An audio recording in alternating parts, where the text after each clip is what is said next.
Marketing in healthcare is tough. Anybody who's been doing this for more than 6 months can tell you that from firsthand experience. There are never enough resources, decisions take forever, and there seems to be multiple layers you have to go through to even get to the people who can make a decision in healthcare. But not all areas of healthcare are created equal.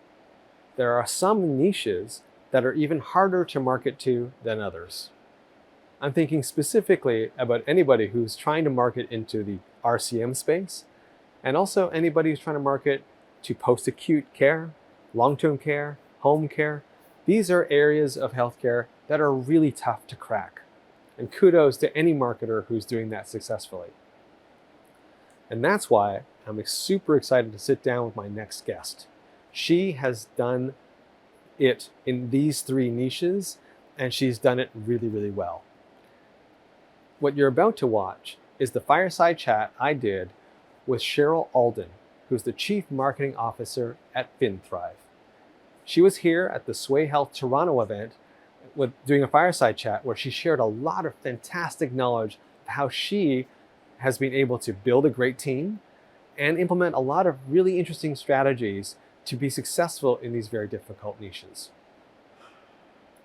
Hello and welcome to Sway Health, where we bring you the latest insights and interesting stories from the brightest minds in healthcare marketing. I'm Colin Hung, and I hope you enjoy this interview with Cheryl Alden.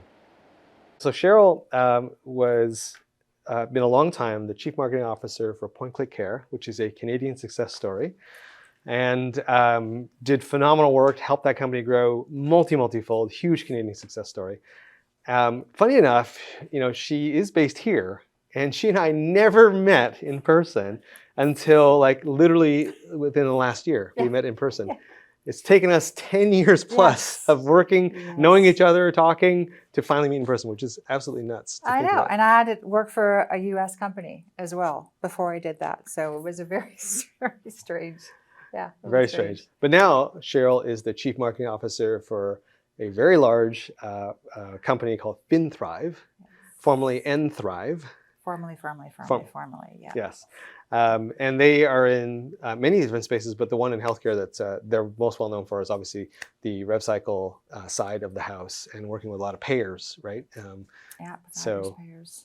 Why don't you, before we get deep into the discussion, maybe you give us a quick update on what you're doing. So FinThrive was just rebranded last year. So that was my first order of business when I joined the company in the fall of 2021 after Point Click Care, which was rebrand the company in 6 months. And oh, by the way, we're going to acquire TransUnion Health, another company along the way. So that was sort of the fire hose kind of rebranding exercise, but it was fun. So FinThrive is in a really interesting spot right now. And I kind of liken it to Point Click Care. When I joined Point Click Care, it was an EHR platform for post-acute care. And when you think about how EHR platforms were born, they really started from organizations and providers using a mess of different applications and nothing talked to each other, and they couldn't find any data. And so they realized, hey, this should be one integrated platform so we get the benefit of that workflow and the data. And so EHRs were born, and they went from there. So RevenueCycle is in the exact same spot right now. It is Wild West, and there are companies like FinThrive and about 4 other companies right now, and we're trying to figure out how to create a new category for instead of a portfolio company or using 25 different vendors in hospitals, now it's using one RevenueCycle platform. And so it's really the financial complement to your EHR platform. So really exciting space to be in because of that, because I like category creation. I think it's a fun place to be when you're building it.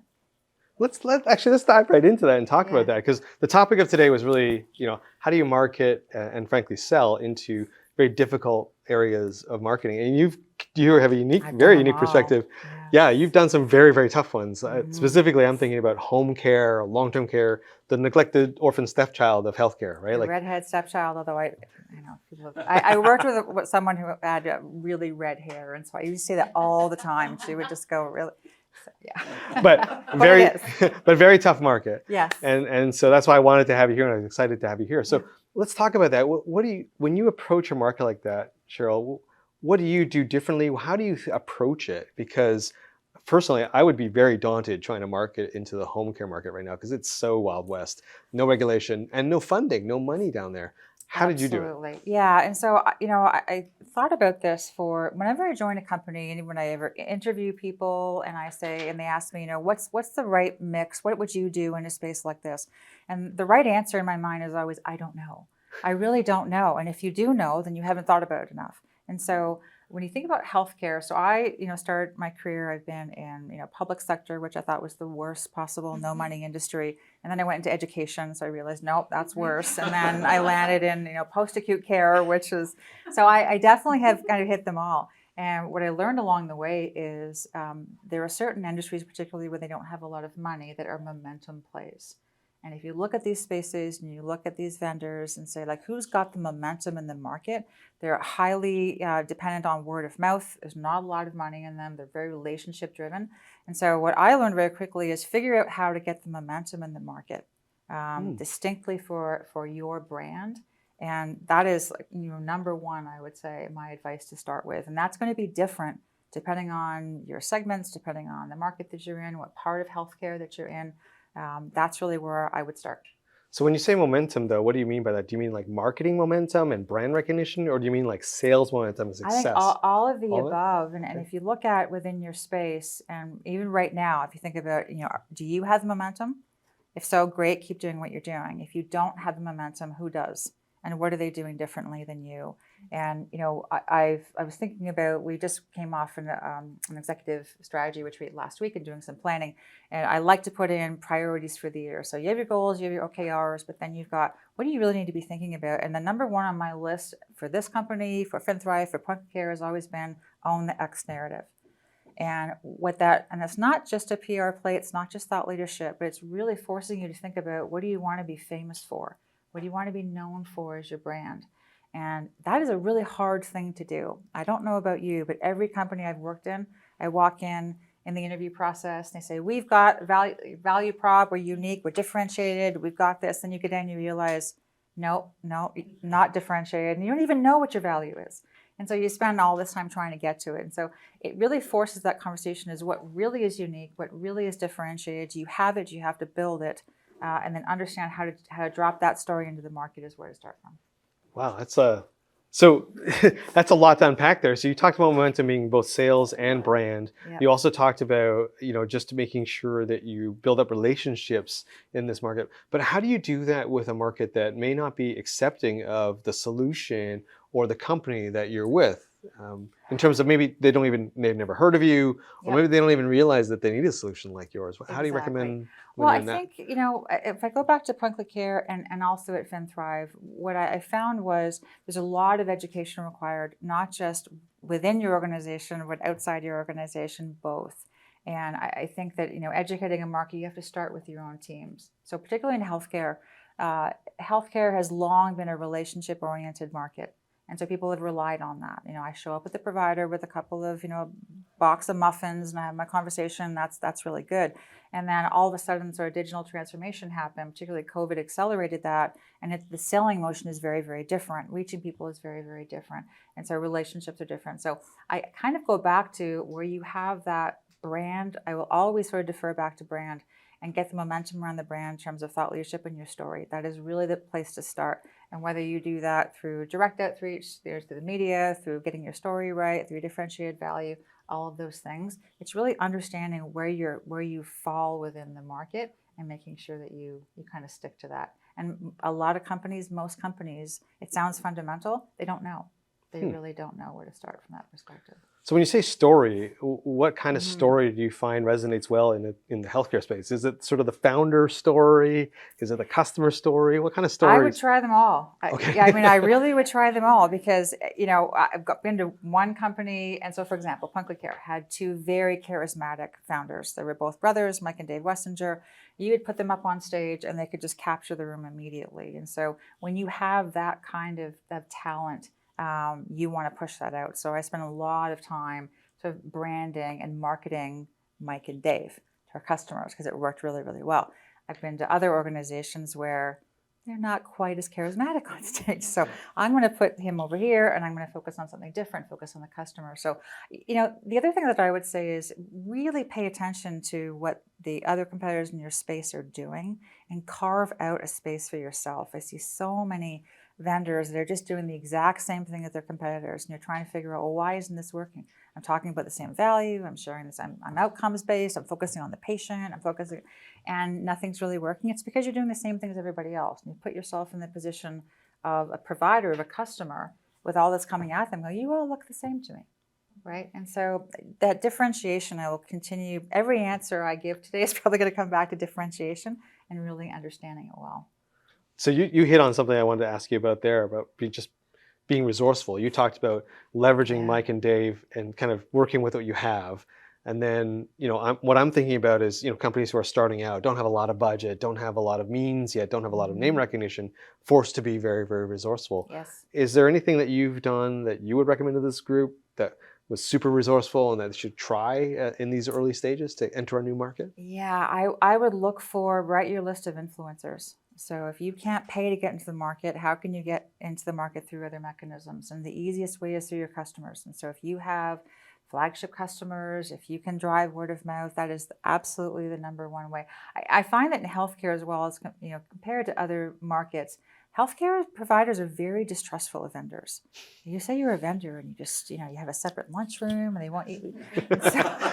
So you really have to, get your customers on side and let customers do the talking for you. Again, this is not, this is not groundbreaking. I think we all know to speak through customer voice and how important that is. But if you really build those relationships early, it's amazing how those customers can actually drive your story and that narrative through the market. And it costs you nothing but just the relationship building aspect.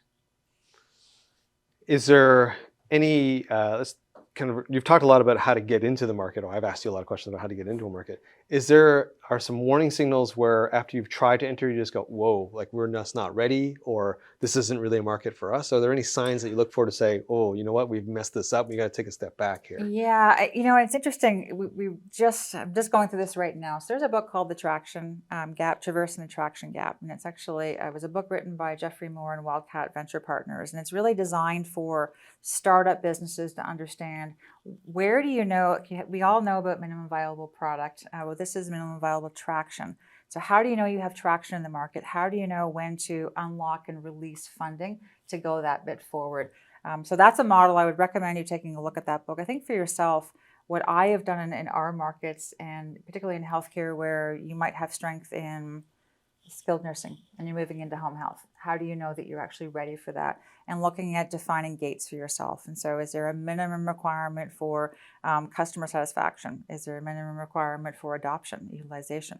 I can't tell you the companies that I've been to that have products that are mature products in the market. It's like, do you know what your utilization rate is? And well, I don't know, we just keep building product and keep releasing it out to the market. And so I think that a lot of companies ignore that. Which I could spend all day talking about go-to-market and alignment, but I think that is really a big one. Understanding what the gates are. What do you need from the market? Do I need 10 customers who are willing to be advocates for us? Do I need a minimum amount of pipeline? Whatever those gates are before you actually release funds to go to the next level. So you've talked about influencer people, and not necessarily influencers, but people like your customers. You've talked about being resourceful. You talked about putting your own people in front of the camera or on stage. Those are all amazing tactics. Is there a tactic that you would just go, stop doing that right now? Like, is there like a negative one that you're like, don't do this again? There isn't really. The one thing I would say is that it's worthwhile to try everything. It's not just one thing. It's going to be a series of 15, 20, 50 things. You have to figure out what works for your market. The one thing that I would say is I'm a really big fan of sort of the design thinking mindset of failing fast. Just figuring out, don't spend too much time, don't get committed and fall in love with your ideas. If you see the early signals, it's either working or it's not, abandon it and move on to the next thing. And make sure that you're building, if you are in a leadership position, make sure you're building that kind of culture within your teams. It's surprising how many people don't feel they have the space to be able to make mistakes. Let's go down that path, because those are the other set of questions I want to ask you. You're an accomplished marketing leader. You've built up many, many high-performing teams at Point Click Care and prior to that, and now again at FinThrive. Let me ask you this first question, because I get it a lot. would you rather hire someone who has domain healthcare Oh, knowledge, I love this or would question. you rather hire somebody who has marketing knowledge and teach them the domain? Which one? Absolutely marketing. Really? Okay. Absolutely marketing. At Point Click Care, I went, oh, this was a fight. I mean, I spent the first 2 years fighting with founders and the sales team because I hired mostly people from the marketing team, had never been in long-term care before. And that was purposeful because I can teach the industry and I expect, here's the thing that's interesting about that. If you bring people in that are from the industry, they really don't take the time when they join your organization to understand the industry. They think, well, I got this. I've been in this industry for 15, 20 years. I know revenue cycle. I don't have to worry about it. And what they wind up is they're introducing, the 2005 problem to the 20 or solution to the 2023 problem. And they don't tend. So I like a mix. You need people that understand the market, but hands down marketing. Wow. Okay. I like Yeah. that. I like Yeah. that we're different. Oh, I'm on the other side, let's but have a drink and talk about this. no, we'll do that another time when we're on another interview. The next fireside chat will be yeah, a debate exactly. on this. It's a classic debate, but I understand your point. Like when you come in with that many years or even months of previous experience, you have a jaded view of that industry, and you do kind of presume that you know it, and so you may not dig in as deep. So I can totally see that. I also think that healthcare is so complicated that it does help to have that experience. Ultimately, it'd be great to have both. Right? I agree. But those are unicorns, and there's not many of them. But in terms of, because a lot of these folks here are one-person marketing teams or maybe a very small marketing team, what are the key marketing roles that you would hire first? What are sort of the absolute must-haves when you're building up a marketing function? Yeah, I mean, I have a bit of a playbook for myself where I usually start is product marketing or segment marketing, or really who is going to be driving your go-to-market, particularly for early stages. So what I find is a lot of companies will look to hire sort of your Marcom person. And I look to see who companies have hired first when I join small companies and figure out who have they hired first. And I can really tell you have a trade show event person, and then you have your marketing guy or Marcom person, because you view the marketing team as doing events and creating collateral. And if that's the way you're looking at your marketing organization, I'm exiting stage left because that's not what I want to do. And so I think I tend to start with portfolio marketing, depending on the size, segment marketing, product marketing, really, because you need to understand, again, start with the why, understand your value. And that's really the role that gets that and can force that card before you start creating all the rest of your sort of materials and your strategy based on value that you don't really understand. So how do you find that person? Because that's not something you just go on LinkedIn and type in and say, oh, look, these 5 people have that experience. How do you find those people, and what kind of characteristics do you look for when you're hunting for that, to fill that kind of a role? Yeah, I mean, it depends. I mean, I think, product marketing, there's lots of product marketing people out there if you're going to be starting from there. Segment marketing will tend to look at more of a SME, so more of you a person who understands your industry and can bring that level to you. So it could be as easy as looking at LinkedIn and finding those people.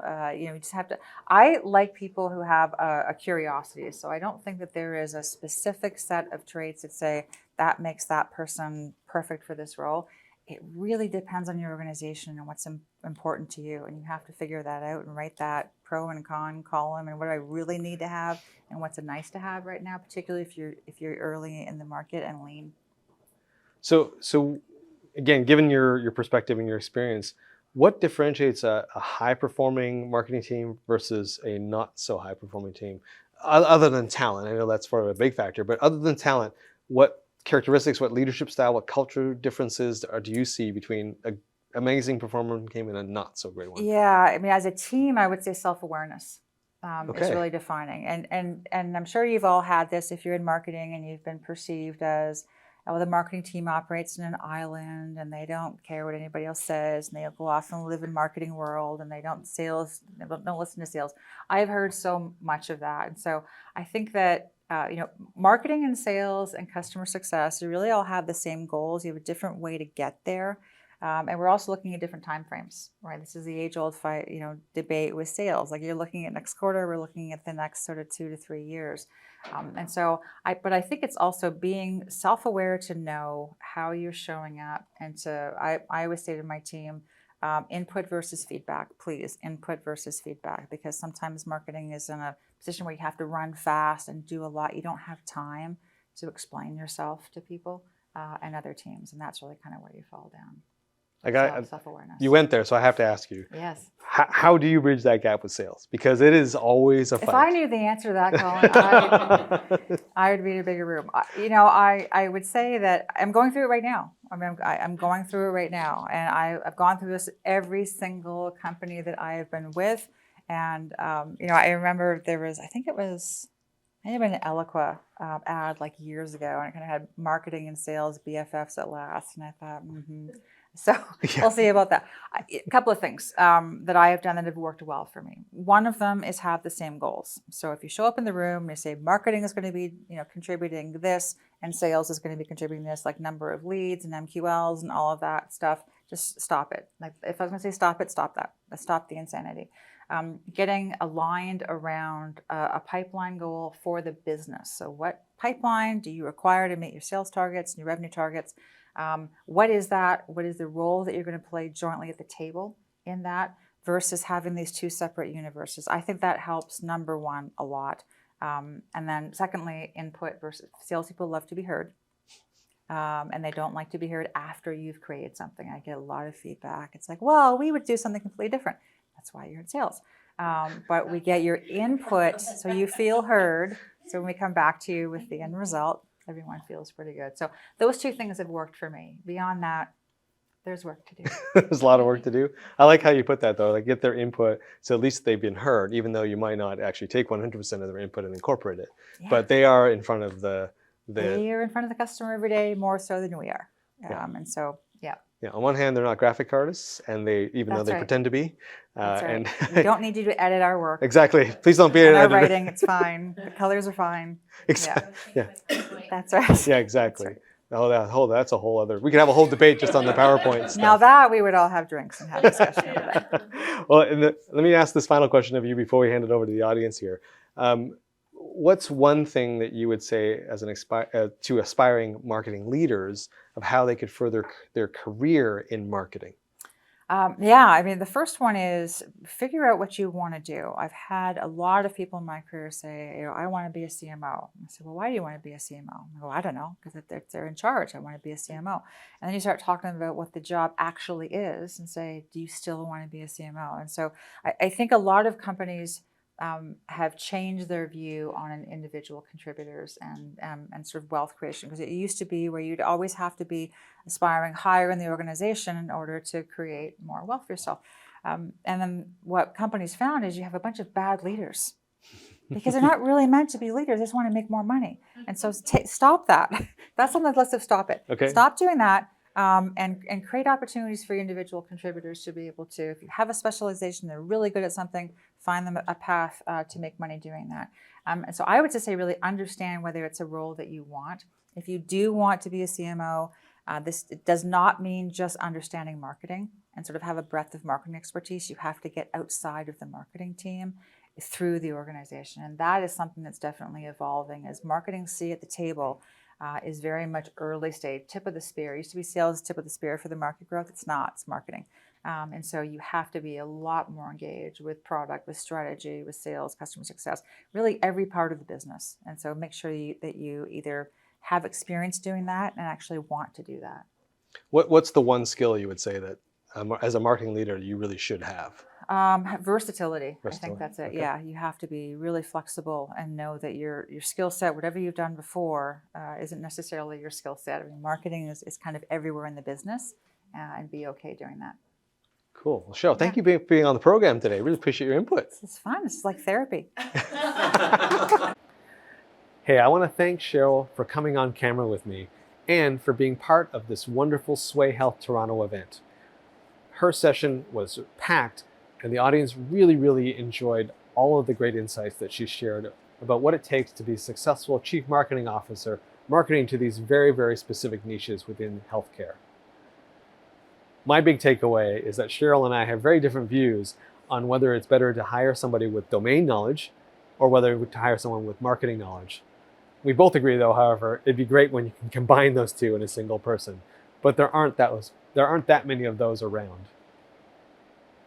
And hey, If you enjoyed this fireside chat and interview as much as I did, please like and subscribe. Also, head on over to Sway Health, that's Sway with 2 A's, .health, where you'll find more great content like this. I'm Colin Hung. Thanks for being here, and I'll catch you on the next video.